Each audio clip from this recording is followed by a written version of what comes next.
The British have developed a unique installation for launching drones, the HAL10 Hybrid Air Systems Launcher. This compact cluster launcher can deploy a swarm of 10 drones in seconds, creating a distributed air presence without complex infrastructure.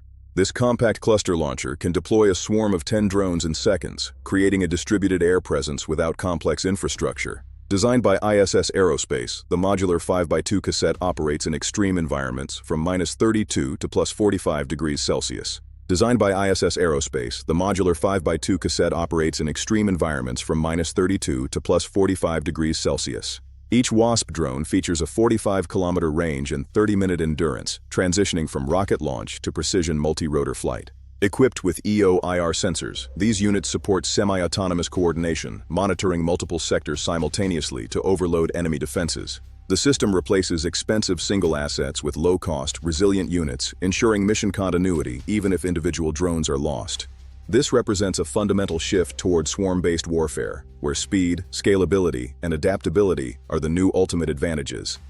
The HAL10 system is not just technology, it is the future of the battlefield. Like and subscribe for more military technology insights.